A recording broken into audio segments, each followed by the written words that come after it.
America's most closely guarded secrets. Scattered along an unremarkable road, the US keeps some of its most powerful weapons. We've been granted rare access to the front line of the nation's nuclear deterrence, to step inside a bunker that has the capability to launch nuclear war. I'll be your escort official during your visit to the missile alert facility. Do you understand your responsibilities while under escort in the restricted area? I do. Okay.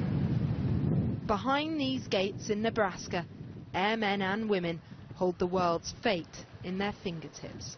If we have a rapidly emerging crisis that requires the use of ICBMs, we can respond to the President's direction in minutes.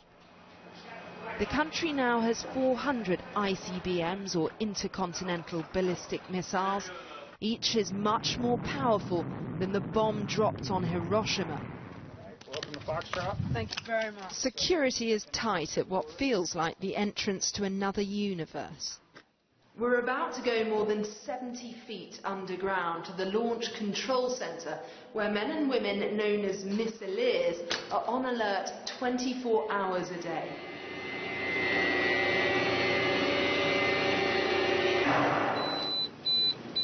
And test lamp push button pressed. If Donald Trump orders a strike, Air Force officers Crowley and Bryant can launch warheads within minutes.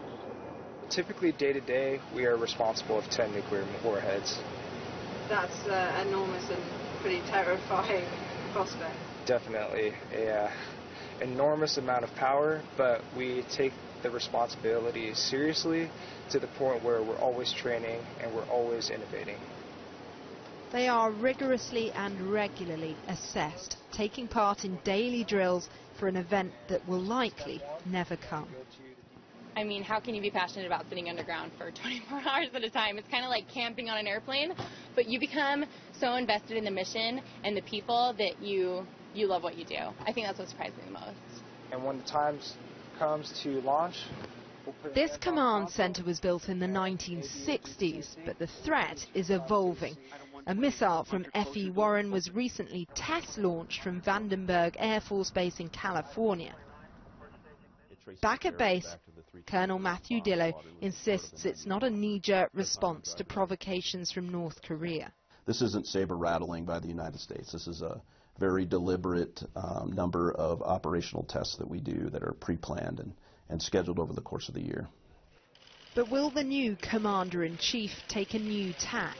What I've seen through several administrations is that no matter what political affiliation the President has, when they see sort of the underlying security conundrum that they're faced with, they may argue about what the posture is and what the force structure mix is and how much investment to have in that. But they all reach the same underlying conclusion, is that the nuclear deterrent force is absolutely critical to national security.